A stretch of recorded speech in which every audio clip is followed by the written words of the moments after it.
All right, cool. Thank you to everyone that's come today to the She Does Postcast with Bianca Giaever. We're going to go to 12:30 Eastern time, but we're excited for your questions. And Bianca, I'll have you introduce yourself. Yeah, I'm Bianca Giaever, like you said. I work in public radio and make my radio stories into films sometimes, and hopefully we'll move into other mediums as well as I grow older. So yeah, you have a lot of time. Yeah. How many people are here? Can we see? Let's see. No? Is anyone here? What if there was no one here? You know what? I'm happy just hanging out, you and me. You and me, 30 minutes quality time. All right. Well, I want to know, first of all, where are you right now? Like, what is your schedule like with, working for This American Life? What's going on with that? Whoa, sorry. I just heard my voice coming through something else. Sorry. Can you say the question again? Yeah, sure. So where are you right now? And can you kind of update us on what your schedule is like, what you're doing with the Videos for You project for This American Life? Mm-hmm. Yeah. So right now I'm in my house because I thought that would be a quiet location for doing this. But yeah, I'm still working at This American Life full-time on this project, and I'll be done with that hopefully within the month, and then in July doing some traveling and moving on to other projects, who knows what. So I'm starting to brainstorm about what those might be. And yeah, as for the Videos for You, it's still been like really experimental. Like the second video,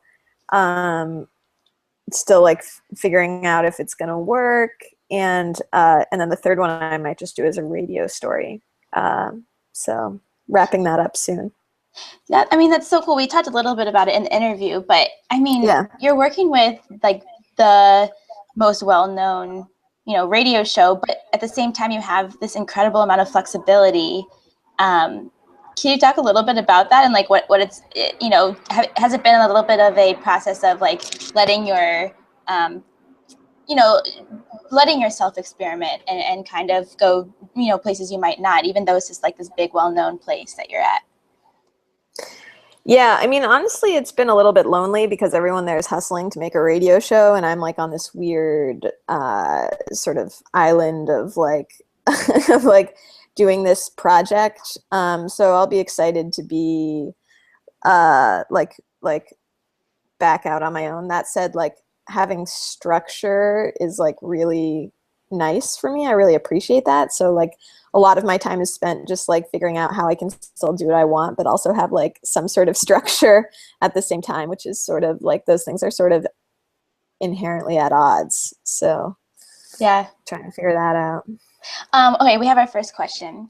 Hi, Bianca. This is from Ben Stillerman. I think actually he's a friend of mine that lives in Somerville. But cool. I can relate to what you said in your She Does interview about loving random conversations.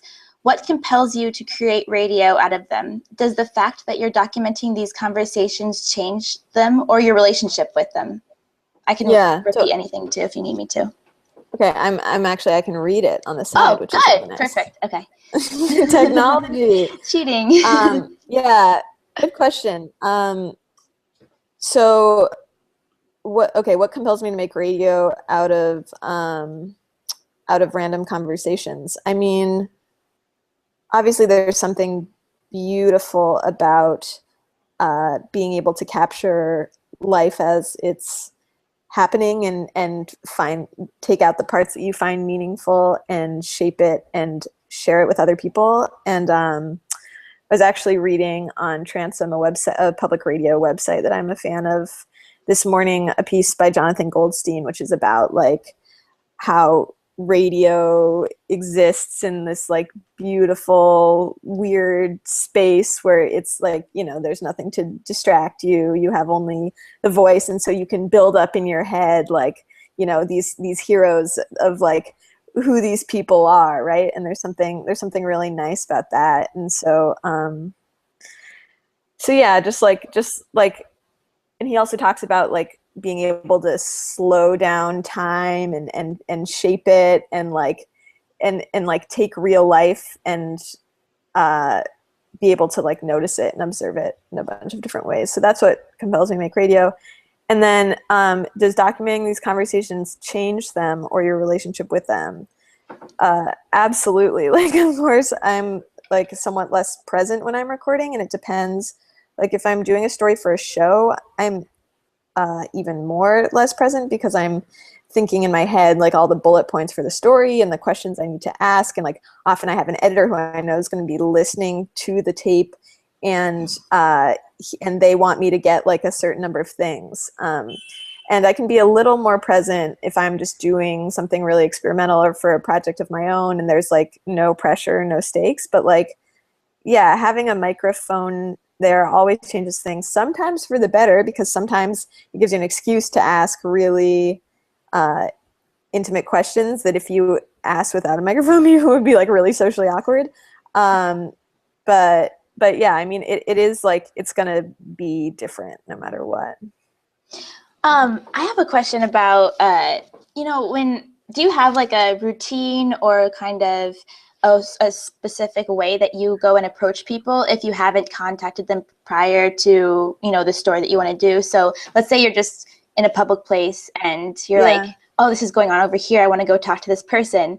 Right. Do you get nervous, and like what are the steps you take to explain to them who you are, what you're doing? Do you stretch the truth a bit? Do you like, take it down a bit? What does that look like? Yeah, I mean, it really helps to have some sort of excuse for like, you need like some sort of reason, I've found, like to just, otherwise like it's a little suspicious. But yeah, I mean, it doesn't take much to convince people. Like saying you're a student is like the best excuse ever. That can get you in. I'm never going to stop using that. Yeah, I am a student. But obviously if you're not a student, I don't think it's very ethical to lie about being a student. Right.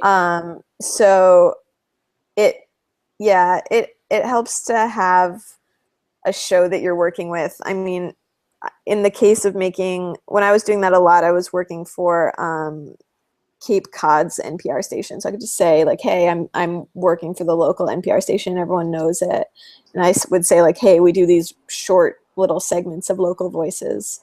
So that was a good reason. But like, if I'm just doing a project myself and I don't really know what it is yet, this doesn't work for, I don't go up to people on the street, but if I find someone I'm interested in, I'll just contact them, and it helps to like show previous work that you've done so that people trust you. And I'll say, I'm just experimenting on this idea and I thought you might be good to talk to for this reason, or I have this question.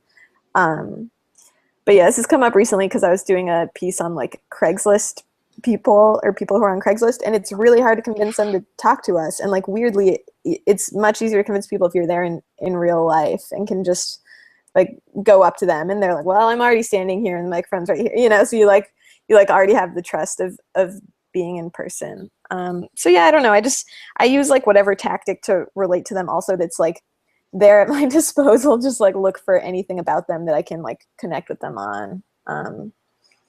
Yeah, just think of any reason. Do you ever get, how do you respond to somebody that isn't too fond of the idea, and do you push, or do you just kind of respect that? And no, I respect it. Yeah. I mean, like in some cases, if I'm doing a story and not just approaching someone on the street and they don't want to talk, I will try to convince them. It helps to talk on the phone or like, give them reasons. But if you're just like randomly going up to people on the street and they don't want to talk, like I don't really blame them. So I just like, I respect that. Right. What has it been like working with Missing Pieces, and how does it feel to have like a team behind you working with you, and not having to shoot and just kind of like letting your ideas guide you? It's been great. Yeah. I mean, Missing Pieces has been completely amazing just in terms of like having like resources and equipment and like people and places you can edit. Like when I graduated college, I had this fantasy, like, me and my friends will keep like running around and like they'll making movies for $100 because the only thing we'll need to buy is like occasionally like a pizza or some like costume supplies. But just like it's just hard to get people's time because they're all like working and hustling to pay their rent and stuff, and people just don't have the same availability. And so the fact that Missing Pieces is already a group of people who want to make stuff and are there to help is it's been huge. And then in terms of like directing a team, working with a lot of people, it's been totally hard and a learning experience. Like there's been questions along the way, like, should I hire my friends? You know, like that's something like experimenting with, like sometimes yes, sometimes no, but it's very nerve-wracking because it's like, oh, well, we'll really understand each other because we're friends, but like maybe that'll make it more difficult to work together because of all the like complicated things that can get in the way there. So your mentors in radio have definitely been like Jay Allison and, people at Transom, and then, with This American Life, obviously, I'm sure Ira and the rest of the team there. But do you have, what you're doing is so, I find it so admirable. You're kind of paving your own way. Do you have a mentor or somebody that you go to for this like video crossover? No, not really. Like I have video people that I ask video questions to, and then I have radio people that I'll ask story or radio, story or radio questions to. But there's not like one person who's doing the exact same thing as me who I'm like can consult or anything. But in a way, it's kind of nice to like piece together those different pieces of information. So yeah. Does that like excite you to be, do you feel more pressure or excitement that you're kind of doing this a different way? And, you said that you were, thinking about doing other projects and traveling. Like, what are some of your other goals or things that you'd like to experiment with? Yeah. Sometimes like it's totally mixed. Like sometimes I'm super excited to be experimenting with combining different mediums, and then sometimes it feels like totally hard and lonely. And yeah, I want to keep trying different stuff. Like I feel like I don't know, it sort of depends on my mood. Like sometimes it's relaxing to just like do radio, and sometimes it feels like a little formulaic and like I want to just like not know what I'm doing a little bit more. I'm interested in like video games, weirdly. That's been like a new interest. And because that's like, I don't know, for some reason that idea of, because I don't play video games, so the idea of me like making one just made me laugh. And then I was like, well, that's funny, now I have to do it. So like some sort of interactive thing I think would be really fun. Yeah, I think a lot of your fans and friends would enjoy that, especially like if it were they were made by you. Yes, for sure. Do you, we talked in the interview about, you'd like to create not a commune, but like a community of your own, like kind of like where people can live for a little bit and make work and collaborate and meet different people. Is that something you're serious about? And would you ever try and do that? Yeah. It sounds like a lot of work. I had forgotten that I had said that. Yeah. But thanks for the reminder. Now that you say it again, I'm like, oh yeah, that would be really fun. Yeah, it's just a matter of like having that community is great, but then like running and organizing that sort of community can like quickly get in the way of making work, and making work is my first priority. So I'm just like a little nervous about that. But like, yeah, I think that would be totally great. And in a way, like Missing Pieces has been like one community of people to talk to about this. Like the radio world is another community of people to talk to about this stuff. But to have people who are specifically in the Future of Storytelling conference, they have a nice little community of people who are interested in like combining different things and like what's next, and new storytelling technology and stuff like that. But yeah, like a group of young people who miraculously had like time to like hang out and make stuff, like of course. I'm just not totally sure how that would work. Right. And then there's a bunch of art residencies that are maybe kind of like that I'm interested in. So do you with all the work that you're doing, do you have like personal projects that you've recorded material for or kind of drafted ideas, but are just kind of sitting there? And how do you, if you do have those, how do you handle those in your mind and, you know, kind of keep them there and deal with them not being made yet, but know that you want to get to them at some point? Oh my God. Like there's so much killed stuff that is just around, and I'll probably never go back to it, I don't think. Because I think it's good to like keep moving forward, and I just tell myself that all that stuff needed to die in order to like make other stuff live, you know, like it was all like part of the process, or like the path to getting to something else. But yeah, it can feel sad, like hours of like interviews and like random talking to people or wondering about things, or like, you know, even looking back in my journal 6 months ago, or you being like, oh, remember when you were talking about that community like 6 months ago? And I'm like, no, you know, so it's just like, yeah, I don't know, my interests shift really quickly. I don't know if that's being like young and feeling like I'm a different person like every few months, because there's so much like new input happening and stuff like that. So yeah. Do you keep in touch? I mean, do you keep in touch with everybody that you've, that'd be hard, but with a lot of people you've interviewed, and do you ever feel like a sense of guilt for not using the material? I mean, you can, but I sometimes when I've shot stuff with people or interview people, it's like I like kind of got their hopes up a little bit, but I hope that they don't think that I didn't like them or their interview. Right. Yeah. I mean, because a radio interview is not very intrusive, and I'm pretty clear up front about not knowing if I'm going to use it, I don't feel that bad. So yeah, I think it's okay. What was the other part? Is that part of your, it's okay, is that part of your, and like whenever you approach people or whenever you're interviewing them, is that kind of like a little bit of the spiel that you give them at the beginning? Like, you know, this is potentially could be used or it couldn't as well. Definitely. I'm like superstitious to talk about anything I'm doing, because like so much stuff gets killed, like especially at This American Life, they're really picky. Like I just like, until something has been published, I'm like, who knows, you know? So it's just like constantly working on stuff that could be killed. So yeah, I tell them that from the beginning for sure. I'm very clear. Like, no, we're just trying this. We don't know.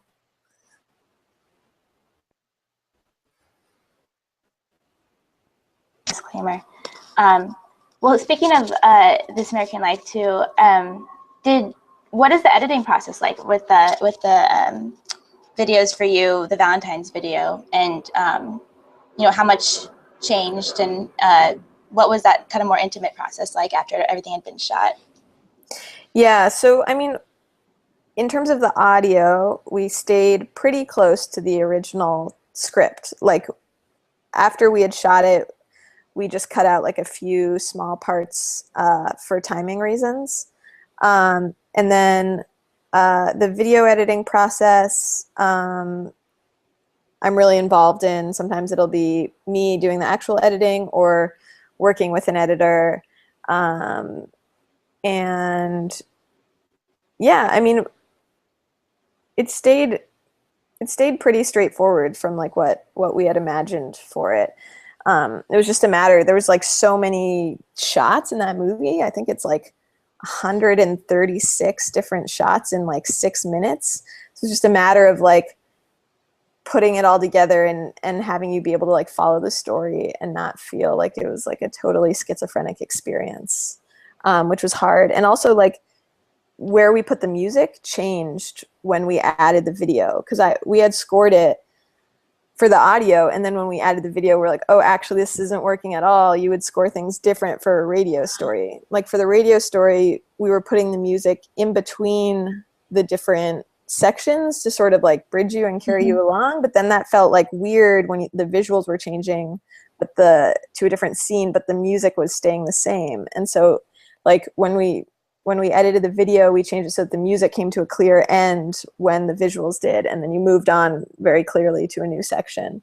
And then we also added more music with the video, because it ended up being like wall-to-wall music throughout the whole thing, which normally you wouldn't do in a radio story, but for some reason internet videos, I guess you feel like you need to like grab people's attention more or something, or it just felt like it just felt less exciting or like,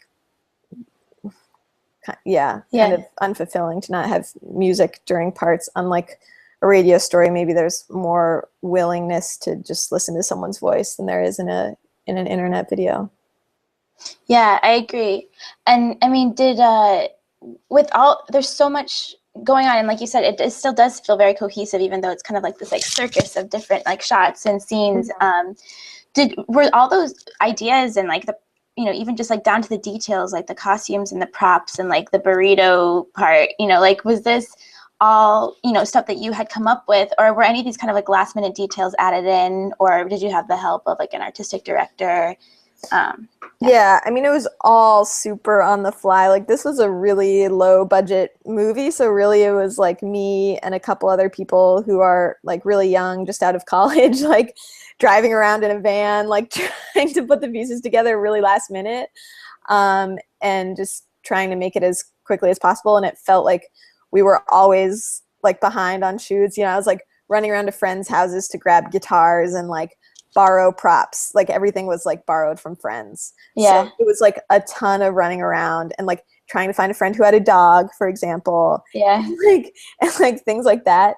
And we only had an art director on the shoot with the rock band, and for the opening scene in the office. So the rest of it was just like our producer, we were all doing like many jobs at once, and our producer was like really good about like just helping do everything and being like, okay, this is like a very, run and gun type of production. It was super scrappy. And like, and that like, there's something charming about that, and I didn't want it to feel too polished, and so like hopefully that came through. But yeah, I mean, that was always like a tension between me and my producer, because I was very used to making stuff in college and over a long period of time. Like, I wasn't used to shooting in one day. I would like go out that afternoon to like do this thing, because it was just me. So over like a period of weeks, I would like slowly shoot it all. And so like doing it all in one day, I wasn't so prepared for, and then like getting it all ready, and he wanted to know exactly what we were going to do, and I was like, well, let's see, and he was like, no. So he like really like made me try and get it together as much as I could. And then so most of it was planned out. There was only a couple ideas that day of we were like, oh, what about this? And then we did more pickup shots than I think you would normally do, because I like changed my mind a lot, and I was like, oh, because it wasn't that well like planned or thought through. It was like, oh, we could have done it this way, or what if we did this? And then that was another tension between me and my producers. He's like, stop with all the pickup shots. And because like, it's the sort of movie that you could go on shooting forever, because it's like easy to just like add like, oh, little thing here, little thing here, little tangent. And like with the second movie that we were doing, I tried like a bunch of like abstract tangential stuff that I was really into, but was like, if you're going for This American Life straightforward linear storytelling approach, it was just like distracting, it was too abstract for This American Life. So, but I could have gone on forever, and I was like, let's try this, and my producer's like, oh my god, stop. But it is, I mean, hearing that, it's oh, someone asked a question. Let's see. But it is kind of refreshing to know that that's still possible in like a world that, the rest of us picture as like, oh, it's so like well known. It must be like such a polished, like, well, like, put together production. So, and I think you look back at college or like projects that you did when you were younger and kind of, as an adult, and you like miss that like scrappiness of it, and that like, well, we'll just try it out and, see what happens. So it's nice to hear that still exists. Yeah. Yeah, it was only after that I told Ira, like, oh yeah, our van broke down in a ditch, and like our producer's actually 24 years old, and he was like, really? He didn't even know that. So it was like a lot. It was funny, but yeah, I like that, and I get a weird satisfaction from not spending a lot of money on movies, perhaps to my detriment, but like, I don't know if that, I'm just like a stingy person in general. I don't know if that comes from just like doing creative work and preparing for that. So I don't know. I like that. Yeah. Yeah. Oh, here we go. Let's see. In the pod, this is from Devin Altobello. Okay. In the podcast, it sounded like you're gravitating toward focusing your energy on the process of crafting radio stories, and yet your work is very much hybridization that sings with visuals. I hope that you continue to pursue the crossover between both. And then he says, given your background in documentary and journalism, you see that? Yeah. What is it like for you to navigate the for-profit environment when you do commercial work? I don't do that much commercial work.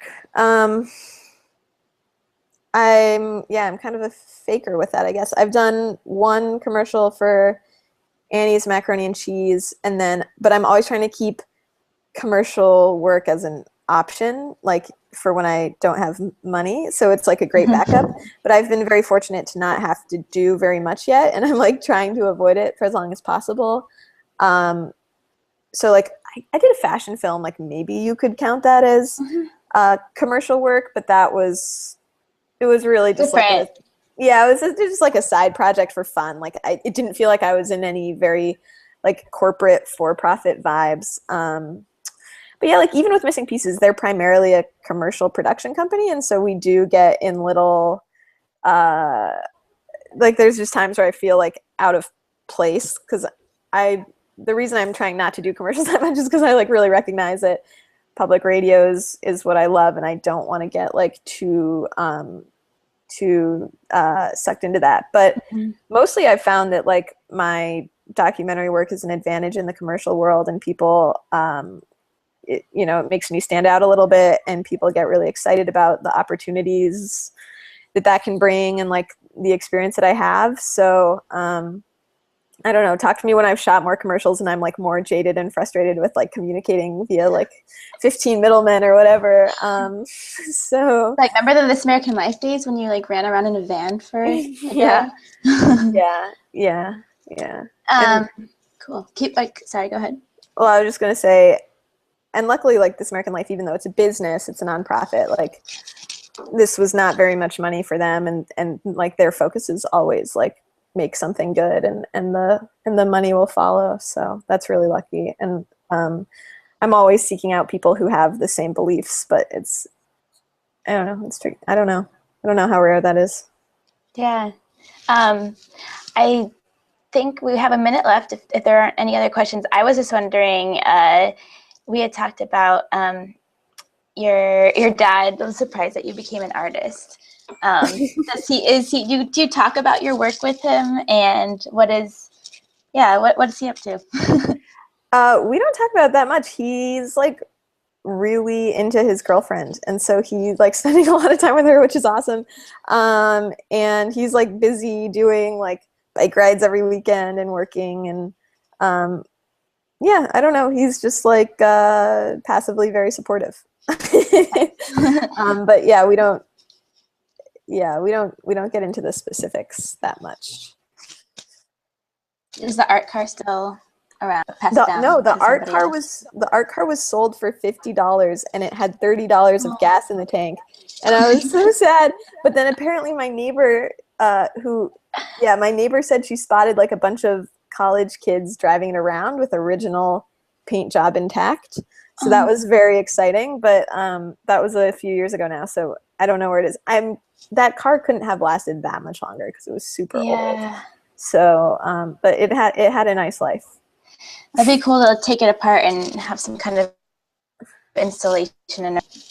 Because I would never want to see it go. But but congratulations on your recent Webby Award. And I don't know, is there anything else that you want to? No, I feel great. Thanks for watching, whoever's watching or listening, and asking questions. It's really nice, and thanks for talking to me and having me. Of course. And yeah, I like the whole. I'm always looking for women who are inspiring me, so I'm glad that this exists. Well, you inspire a lot of us, so thank you. Thanks so much. Yeah, and we'll talk to you soon. All right, take care. Bye-bye.